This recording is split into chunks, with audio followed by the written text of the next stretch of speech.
Hello, ladies and gentlemen. Welcome to the Freak Show, presented by Guy Boston Sports. I am your host, Anastasios Klimos, aka the Greek Freak.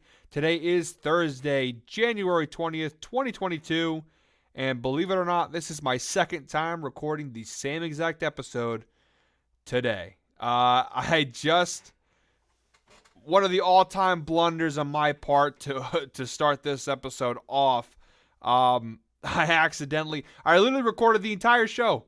Was all the way done to the end, was signing off, and then I happened to look into the bottom of my screen and I see that there's the audio for what should have been my microphone, nothing's moving, nothing's happening. And I'm like, oh, well, that's weird. Why don't I see anything happening? So I pause it, I go to look back, I rewatch what I've recorded just to realize I forgot to plug my mic in. So I went 40 minutes recording this whole show, only to realize I never had a mic plugged in. So this is take two. I got a practice running, guys. So hopefully this show should be perfect. There should be no issues here. I got a whole practice run done for this. So, oh man, what a blunder on my part. I honestly cannot believe that. I might release the clip of my live reaction to realizing I don't have anything plugged in. Oh, was brutal. But like I said, this should be the best show I've ever done because I got a whole practice run in. But guys, welcome to the Freak Show. January 20th, 2022. The NFL Super Wildcard Weekend is officially in the books. I did the little air quotes because it wasn't exactly that super. Playoff football is supposed to be great. Super Wildcard Weekend wasn't great. However, you got to walk before you can run, and you got to go through, what was the Shawshank Redemption? Went through 500 yards of crap to get to freedom. That's kind of what's going on here. You had to go through Wildcard Weekend to get to the Divisional Round, and we have an incredible slate of games here today. I just realized doing this, it looked like the Donald Trump. Going to be huge. If you can't tell, a little overtired from doing a whole episode already. But we have a great slate of games here for the divisional round. I cannot wait to talk about it. We have some exciting games. I think some potential games of the year in store.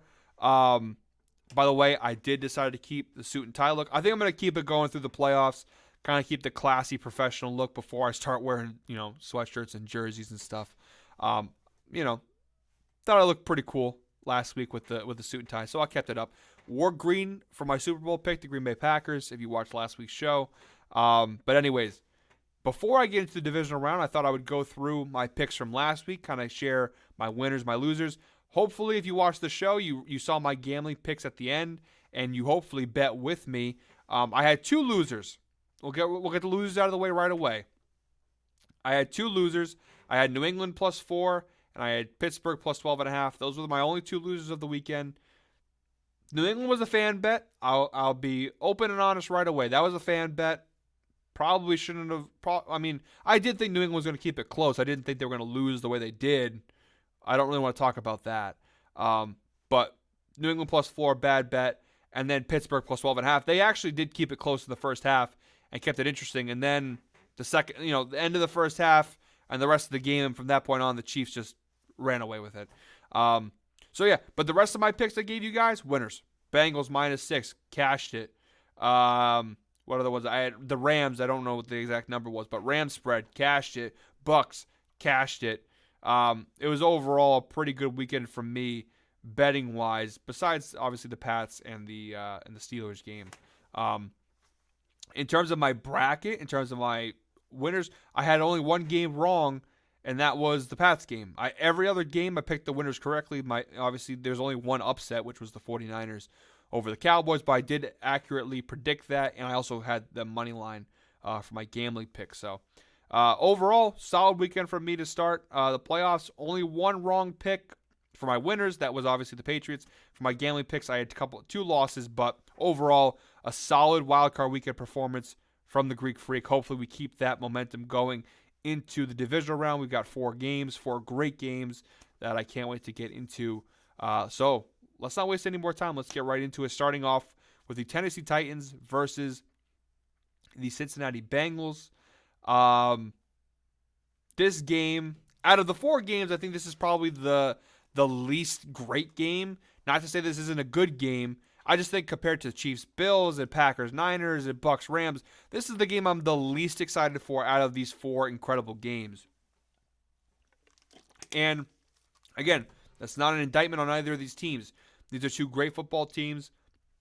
The Bengals obviously are coming off of the playoff win versus the Raiders. The Titans are coming off a bye week. Listen, the Titans are the mystery of the playoffs for me because it all depends really on the state of Derrick Henry, the state of Julio Jones. If this is the healthiest Tennessee has been, honestly, all year long. I mean, dating back to the beginning of the season, when have you seen Tennessee this healthy? And now they have a new guy who's emerged in Deontay Foreman, who obviously stepped in when Derrick Henry was out with the injury. So here we are, right? Tennessee, they're finally healthy. They got Derrick Henry back. I don't know what state he's going to be in post-injury, if he's going to be the same King Henry we saw before he got hurt, or if he's going to be a little bit of rust, maybe not as good. We'll have to wait and see. But that's why the Titans are the mystery of the playoffs, because you don't really know what you're getting. We haven't really seen them all year with their complete squad, with Julio Jones, with A.J. Brown and Henry and all these guys, because at every point this season, somebody was hurt, right? Julio Jones has missed a lot of time. Derrick Henry missed a lot of time. A.J. Brown missed time. I mean, they've missed so much time with their key pieces that coming to the playoffs, you really don't know what to expect from them now that they're healthy. That, to me, makes them scary. Cincinnati, again, a great run this season, winning the AFC North for the first time since 2015, winning their first playoff game in over 30 years. I actually got breaking news. I had the first text message after a Bengals playoff win sent to me. Shout out Evan Malavenda, who I'm very happy for you, buddy, that you finally got to experience a playoff win. I've only had about 30 of those in my lifetime, not to brag. Perks of being a Pats fan. I look really arrogant saying that right now. Watch, I was seeing myself in the camera and looked very arrogant. All the Patriots haters are going to point and be like, that's the reason why we don't like New England. Go play that little 5-second clip of me saying that. That's why we hate Patriots fans. And I get it. But hey, what can I say? We're spoiled. But this is where the fun ends for this season for Cincinnati. And I think there's no harm, no foul in saying that, because I don't think Cincinnati, many people expected them to be here this year. I thought they were a year away from getting to this point. They're a year early. So anything that happens from this point on is just icing on top. They can compete with Tennessee. I'm not saying they can't hang with them and they can't maybe win the game. I just think at home, coming off the bye week, finally healthy, Mike Vrabel, they've got playoff experience. I think Tennessee, they probably should win this game. And I think they will win this game. That's my pick. I think the Titans win here. I also think, so this week, unlike last week, so if you watched last week's show, the playoff preview, I waited until the end of the show to give my gambling picks. This week, I'm going to do it in each game. So I obviously, if you look on the that way, right? If you look, I always have a hard time with where it is. If you look that way, I have all the games categorized here, up and down. Instead of waiting to the end of the show, I'll just go ahead and give you my picks at the end of my analysis for each game. So here we are, Titans-Bengals. I think Tennessee minus 3.5, which is the line. I just checked it before. That's the pick I'm going with here. I don't love 3.5. I hate that kind of that number, that 3.5. I don't like it. However, I think Tennessee wins by at least a touchdown here. Cincinnati, a great season, a great run. I think it ends here, though. As great as the Bengals' offense is, and their defense is very underrated. I've said this before. I think Cincinnati's defense is really a big reason also why they're here, is because their defense is very underrated with Trey Hendrickson and Jesse Bates, and those are obviously some of the bigger names on that defense. But the Titans if their team is back, and if Derrick Henry is even halfway healthy, this offense is just loaded. And defensively, the Titans are also very much underrated, like the Bengals are. They actually have gotten a lot better this year. I think Tennessee, they got to win at least one game here. I think it's this one. I think they have enough now with everyone back. They have enough firepower on offense to go toe-to-toe. Even if they get in a shootout with the Bengals, I like Tennessee here. They can control the clock, too, with Derrick Henry and Deontay Foreman. I like Tennessee here, and to cover the spread minus 3.5. So that's my Titans versus Bengals breakdown. Let me hear what you got to say for all these games. Let me hear what you got to say. Maybe you think I'm wrong. Maybe you think the Bengals are going to continue to roll here on the way to the AFC Championship. Maybe you're with me. I want to hear everything you have to say about my opinions about the game itself. Sound off in the comments below. I want to hear what you guys have to think and say about these matchups. Moving on now to what I think is the game of the weekend, the game of the playoffs, a Super Bowl-esque matchup in terms of its gravity, the weight of this game.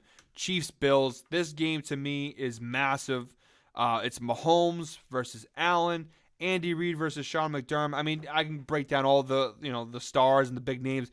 This game is going to be amazing. The Bills are riding extremely high after their crucifixion of the New England Patriots. I think that's probably the nicest way I can categorize what happened last Saturday. By the way, I'm not going to go ahead and break down that game because I've already done it before and it's too painful to reopen those wounds. They're still fresh, trust me. If you want a full breakdown and a full recap of my thoughts from about the Patriots on them in particular, I did a live stream on Saturday after the game. It is on our YouTube channel, Guy Boston Sports. If you do want to see that and see my take, I did a full half-hour breakdown, fresh, right after the game ended, talking about what I thought about the Patriots, about what it meant, the future, all that stuff. So if you really want to hear me cry about my team, because I was very upset, if you want that, it's there. I'm not going to do that again. Trust me. I don't really want to reopen those wounds. I'm recording this late Wednesday night. I am still very upset all these days later about the Patriots' loss. I don't really want to cover it. I'd rather just look forward, move on, and focus on these games. So if you do want that, though, if you do want to see what I think or what I thought about that game, that is on our YouTube channel, Guy Boston Sports. You can go ahead and check out my live stream from that. But yeah, Buffalo riding high off of that win against New England. They now come into Kansas City in Arrowhead to take on the Chiefs, who obviously blew out the Steelers. That was just kind of another day at the office for the Chiefs. The Steelers really aren't that great of a football team. No offense to Big Ben. No offense to the Steelers. Congratulations on a great career, by the way, to Big Ben. The ride is officially over now. This game's tough. I think this is going to be a very tight game. I think this, like I said, I think this is the game of the weekend. I think it's going to be very exciting. There's going to be a lot of fireworks. You're seeing two great defenses, and it's crazy to say that about the Chiefs because rewind the clocks back to week 6, week 7, and we were talking about how they were one of the worst defenses in the NFL, and now here we are talking about them as being one of the better ones. But Chris Jones, that defensive line, that's kind of what happens. They finally moved Chris Jones back to his natural position, and he's just tearing up offensive lines. Here's the thing. I know Buffalo's coming off a huge win, right? I know it looks like they looked on Saturday like the Bills team we thought they were going to look like at the beginning of the season, right? They look like a Super Bowl contender. They look like a dominant team, right? I think, personally, and I know, again, because I'm a Patriot fan, the label of, he's a biased Patriots fan is going to come out here. But I truly do think a lot of what happened Saturday was about how bad New England was, not necessarily all about how good Buffalo was. Now, I'm not trying to discredit them because it's a great win. They played a heck of a ball game. Josh Allen had arguably the best game, postseason performance from an NFL quarterback in decades. He was unbelievable against the Patriots, running and throwing. They played a great game, don't get me wrong, but I do think that a lot of that score was more about New England, how bad they were, how poorly they showed up in preparation and how they handled themselves. It showed how bad they were, not necessarily how good Buffalo was. Not to say Buffalo's not a good team, but they've kind of been sluggish this year. They haven't really been the team we thought they were going to be. And because of that, yes, it was a great win, but one win against a Patriots team who, by the way, had kind of been doing that for the last month, right? If you watch the Colts game, the last time they played the Bills, the Dolphins game, that's kind of what New England was doing the last month. Now, obviously not as bad as what happened on Saturday. That was just the culmination of a bad month, and it ended there. But I do think Buffalo took advantage of a team that was kind of on the downturn. Kansas City is a team that has been trending up, right? Since that 3-4 start, they lost to Cincinnati, that tough game. Otherwise, they were dominant the rest of the way. They destroyed a Steelers team that obviously they're not a great team, but they do have a good defense. They destroyed the Steelers. They're at home. They've been here before. Obviously, they've been to the Super Bowl the last 2 years. They've been to the AFC Championship game the last 3 years. This is a team that knows what they're doing. They know these big spots. They've been here before many times the last couple of years. I like the Bills. I do. I think that Josh Allen, I've always been a fan of his since Wyoming. However, this is tough because watching how they played against New England, like I said, I know a lot of that was how bad New England was, but you can't deny Buffalo looked pretty good. I just think Kansas City's better. I think the Bills have the injury to Tre'Davious White in particular really hurts them now, especially when you're playing the Chiefs with Tyreek Hill and Travis Kelce and everything. I don't know. This is tough. This is a really tough one. Like I said, I think this is going to be a great game. This is going to be a down-to-the-wire kind of a football game. I think the Chiefs win it, though. I hate to say that because I'd honestly rather see the Bills win it. I'd rather see the Bills go to the Super Bowl and win than the Chiefs. I know that's crazy because the Bills just curb stopped New England and they're a division rival and whatnot, but, I personally, as a football fan, if you know the history of the Bills, you know what they've gone through. I'd like to see them make a deep run and go to the Super Bowl and maybe even win the whole thing. I don't think it's going to happen, but I would like to see that. I will be rooting for the Bills. However, I do think the Chiefs win this game. At home in Arrowhead, they're trending up. Mahomes is starting to look more like Mahomes. The offense still has its issues, but overall, the offense is looking more like the Chiefs' offense. And defensively, we already know they have been playing rock solid over the last couple months. So, as great as Buffalo looked last Saturday and as high as their riding coming in, I think the Chiefs win. I think they cover. The spread right now, as I'm recording this, is -1.5. I think they cover that. It's a weird number, I know, but I think Kansas City will win by at least 3. So I think the Chiefs win and they cover here. Like I said, Buffalo, that win for a lot of people probably convinced them, oh, they're back. For me, I acknowledge they're a good team. I acknowledge they're going to give the Chiefs a battle. Obviously, they already beat the Chiefs once this year, but that was when the Chiefs weren't really the Chiefs. That's when they were kind of had their little struggle early on. I just think Kansas City's still too good. I think they're still the team to beat in the AFC. As good as Buffalo looked, I just don't. They've been weird all year. I can't let one game just erase everything I know about this football team. The Bills really have struggled a lot of times this year. I just can't really buy into it. So I'm going Chiefs, and I'm going to bet Chiefs spread. All right, so moving on to the NFC side of things, we have the 1-seeded Green Bay Packers against the 6-seeded San Francisco 49ers. And Green Bay, as you know, obviously I told you already I'm wearing the tie because of it. I think Green Bay is going to win the Super Bowl this year. I think they are a team of destiny. I think this is just their year. And so you would think I'd go into this game feeling relaxed and comfortable, thinking, oh, they're going to win easily. This is the spot where I'm nervous for Green Bay. It's not if they play the Bucs or if they play the Rams or whatever. This is the spot where I'm worried about Green Bay because the 49ers are a bad matchup for the Packers. The reason being, Green Bay this year, there's no denying they have been the best team in the regular season. They were the most consistent team all year long. However, what has been revealed, especially over the last several weeks, is that their run defense is shoddy, right? It's not the worst. It's not terrible, but it's not great either. Teams can run on the Green Bay Packers. Well, what do the 49ers love to do? Well, they love to run the football. They love to run the football. And because of that, this is a bad matchup. The Niners have a great offensive line. They have great athletes when it comes to running. I mean, Deebo Samuel, Elijah Mitchell, Trey Sermon, JaMychal Hasty. And that's just, they could turn anybody. I mean, they could throw anyone out there to play running back, and they're going to turn him into a star running back. That's just the reality of the situation. They could pick up a Wendy's cashier tomorrow, and he'll rush for 70 yards against the Packers this week. That's what Kyle Shanahan does. It doesn't make sense. I don't know how he does it. But no matter what he does, no matter who he plays at running back, they turn into studs.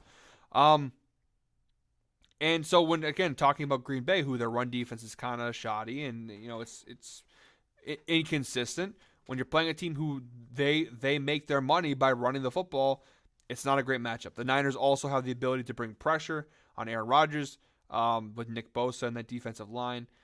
Fred Warner did get hurt in the Cowboy game. I think he's going to play though, but that is something to look at too because that is a huge loss for the Niners defense if they don't have Fred Warner.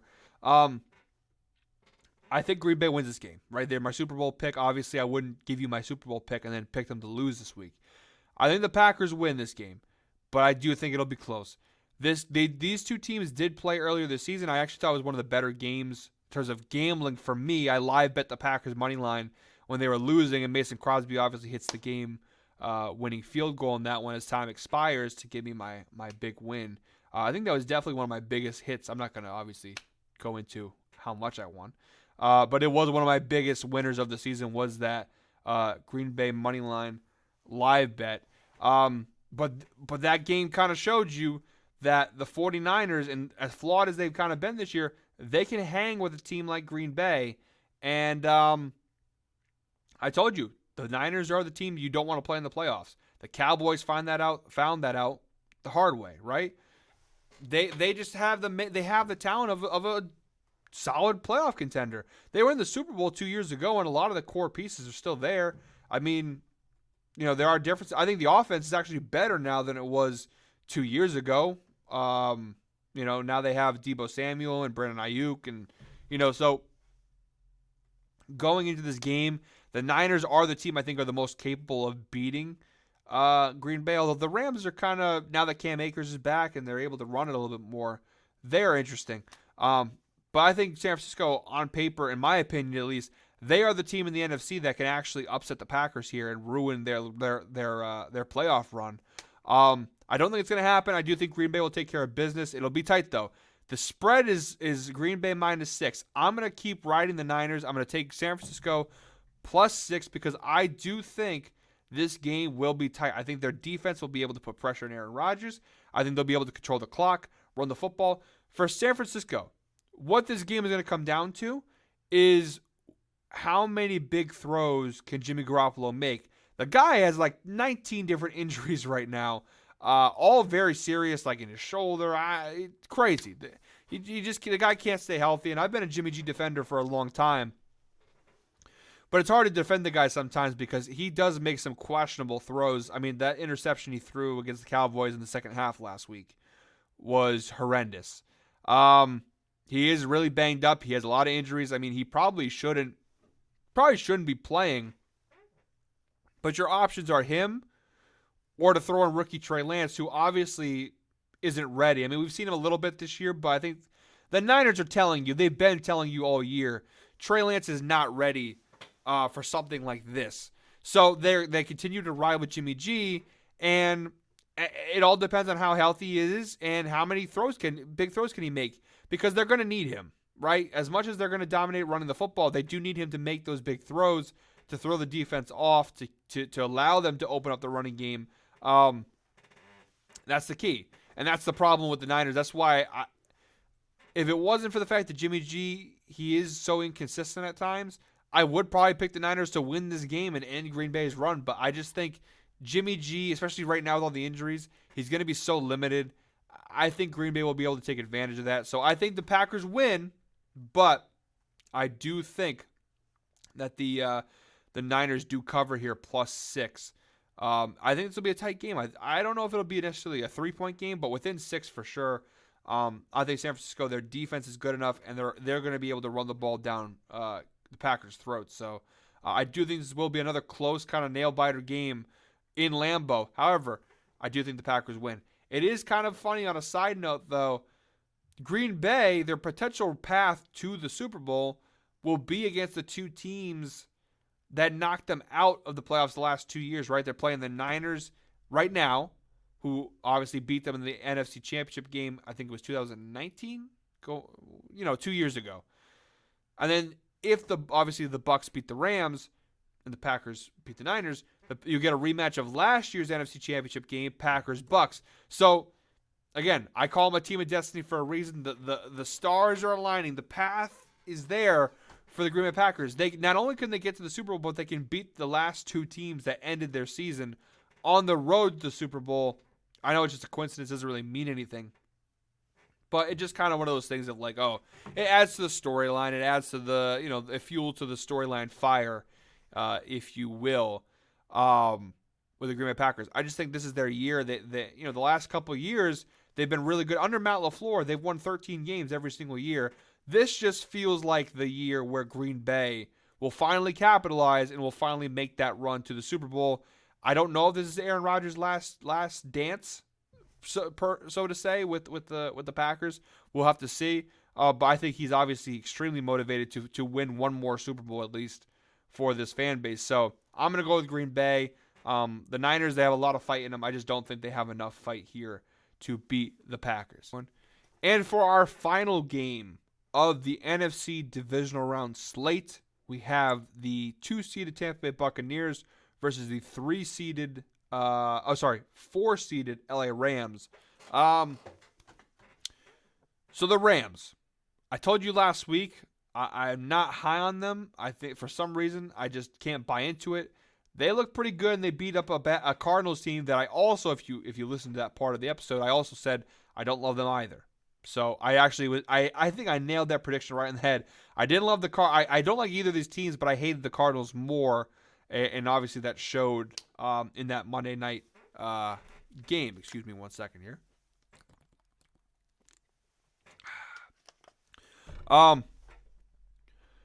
Tampa Bay, they've had their injuries, right? We know Godwin's gone. We know the whole AB stuff. But Tampa Bay, since the AB stuff kind of happened, they blew out Carolina and they blew out Philadelphia. Again, those are two teams that are not exactly the best. But they are still dominant wins. And the Eagles one was a playoff game against a team that, again, I knew they were going to blow them out because the Eagles' strengths go into the Bucs' defensive strengths, which is never really a good thing. If the Eagles need the running game to survive, and you go up against a great run defense, not a formula for success. However, this matchup, right? Rams Bucs, I don't know. I was so confident on Tampa Bay, so confident. But the Rams, with Cam Akers coming back, it adds a layer to this offense that they haven't had. Sony Michel's been great.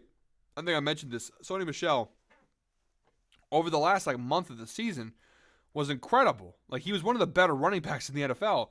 Now they have Akers and Michel and Darrell Henderson Jr. They can run the football now. On top of Matthew Stafford, Stafford no longer has to carry the offense on his back because they can run the ball really well now. They can dominate with the ground game. Not only that, but OBJ really starting to click with this offense. He's had including the playoffs, 6 touchdowns in the last 5 or 6 games with the Rams. Things are starting to click. And I can't believe I'm saying this, but I'm switching my pick. I'm switching it. I was going to go Tampa Bay. I was like, you know what? It's Tampa Bay. It's Tom Brady. The Rams, I don't really trust them. I really don't know. As I'm saying it, as I'm saying it, I don't like it because I've had this feeling all year long with the Rams that I don't love them. I think they're overrated as a team. I feel like they're just so top heavy, not enough depth. But every time I think about it, I'm proven wrong by them. And now that they have the running game solidified, am I gonna do this, people? Am I gonna change my pick? I really on the last. I told you how I already recorded this show.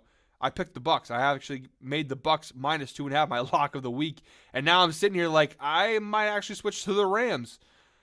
This is tough. This is really tough. I prepared for this too. All right, I was like, all right, we're going Bucs. That's my final pick.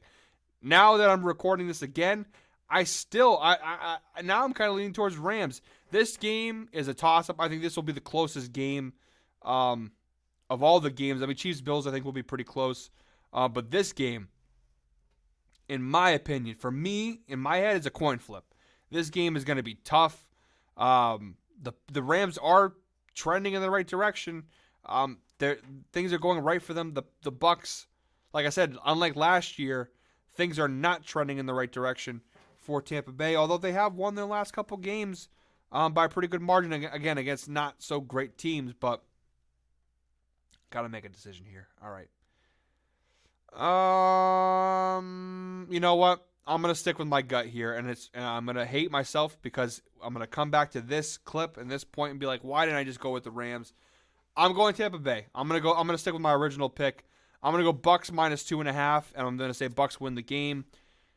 It's not because of Tom Brady either. Before you say, oh, it's because of Brady, it's not because of that. If you know anything about me, I'm not one of those Patriots fans that wears the split jersey or roots for the Bucks. I don't root for the Bucks. I'm a Patriot fan. Tom Brady left. He's a Buccaneer now. I don't root for him in Tampa. I don't necessarily root against him anymore like I did last year. Last year I was an anti-Brady Buck guy. Now it's whatever. But I'm not one of those like the New England, what do they call them? The New England Patriots or the Tampa Bay, whatever they call them. I'm not one of those guys. I'm not doing this because of Brady. I'm not doing this because of Gronk. I think matchup-wise, Tampa Bay can neutralize their running attack, and Matthew Stafford makes mistakes. That's where guys like Tom Brady, they capitalize off of that. Aaron Donald and Von Miller rushing Tom Brady doesn't worry me, but the Bucs offensive line is pretty good. Them not being able to run the ball is what worries me, because Tampa Bay, that's what helped them to the playoffs last year, was their ability to run the football. They don't obviously have that right now with Leonard Fournette, with the injury to him, so it's tough. It's a really, I mean, you saw, I still, like, in my head, I'm like, ooh, I don't know. But I do think Tampa Bay wins this game. I think it'll be very close. I do think 3 points. I think 2.5 is the spread. I like Tampa Bay by a field goal. Like I said, this is a really tough one. The Rams have so much power. You know, they have so much name recognition there. But there's just something about them that I don't know. Like, whenever they play some of these games, they played, like the Ravens a couple weeks ago, was an ugly win on their part. Tampa Bay, they're trending down, but I'm going to go with the Bucs. I'm going to stick with the Bucs. I'm not going to think about it anymore, because if I keep thinking about it, I'm going to want to switch my pick. I'm sticking with Tampa Bay here, minus 2.5. Send it to the book. So my winners for this weekend, straight up, got the Titans, got the Chiefs, the Packers, and the Bucs. I'm now realizing those are all the favorites. And that worries me a little bit, because all the favorites won last week too. But hey, I took the Niners spread +6, so I guess that wasn't a favorite in terms of the gambling pick. But in terms of winners, like the actual outright games, I picked all the favorites, which does worry me a little bit. But you know what? Screw it. We're gonna keep it. We're gonna keep it anyways. But there you go. So I have Titans, Chiefs, Packers, and Bucs winning and advancing to the conference championships. Which I'm pretty sure were my picks from last week anyways. Like I said, I think the only game that could potentially be not so close is Titans-Bengals. I think Tennessee will win by at least a touchdown. Again, I think their experience in that offense will trump what the Bengals have. The other 3 games, I think those will all be down to the wire games, field goal, overtime kind of matchups. But like I said, a great weekend of football in store. If you can, try and watch as much as you can and enjoy it, because the sad reality of the playoffs are, as great as some of these games will be and can be, you know what that means. The end of the football season is right on the horizon. We're only a few weeks away. So enjoy it while it lasts. Before I close the show, I do have a few fan questions I wanted to get to real quick. Let me just pull them up. And I'm going to get these ones out of the way, because I've got a jokester. Miles Joyner, some would call him the Beat Panther. He bombarded me with a lot of questions here. And I'll just go, I guess, even the stupid ones, I'll give him an answer. Do the Niners have a chance to win it all? If you just listened to this part, the Packers-Niners part, I said, the Niners, if Jimmy G can make some big-time throws, they have the potential to beat Green Bay and go all the way. Little Dr. Seuss rhyme there for you, Miles. I do like San Francisco. They were my dark horse team to win it all, because they do have the makings of a Super Bowl squad. I do think they're going to lose this weekend, But they do have a chance. I mean, if Jimmy Garoppolo can make some clutch throws and can not turn the football over, they will legit have a chance to beat the Packers. Is Mac Jones the future? Yes. Yeah. If you go back and listen to my live stream, I thought Mac Jones was one of the, if not the only, was one of the only things that worked for us on Saturday against the Bills. I didn't think Mac Jones looked that bad. He threw 2 picks, but the first one wasn't really a bad. It was a good throw, just a great play by Micah Hyde. How bad are the Pats going to be next year? I think they'll be back in the playoffs. So I don't know why you're saying how bad are they going to be. They'll be a playoff team next year, I think. Bill's going to take care of it. Do the Pats have the worst defense in history? Do you call Josh Allen daddy? No, I don't. Just does Josh Allen tuck you in before bed? No, he doesn't. One playoff loss, Miles, does not define my fandom or my, I've got plenty of playoff wins and great memories to hold me back. Listen, I know some people may not even know who this guy is, Miles. He's one of my best friends. We've known each other forever. This guy, Miles, is the definition of a fair weather bandwagon fan. People don't want to, he doesn't want to admit this, but he was a New England Patriots fan his whole life. In this very room, 2014 against the Seattle Seahawks, when Malcolm Butler picks off Russell Wilson, Miles was with me running up and down the room screaming and yelling for the Patriots win. That was the guy who's talking crap on the Patriots right now was one of the biggest Patriot fans for the longest time, and then I don't know what happened. He became a Panthers fan for a little bit with Cam Newton. Now he's a Niners fan, although I'm pretty sure he was a Ravens fan at some point. I don't know, but a lot of Patriots smack talk from a guy who was one of the biggest Patriots fans with me for so long. You're just a traitor. I can't believe some of the questions you asked. I appreciate you taking the time to send the questions in. That's why I decided to read them off, Miles. But come on, be better.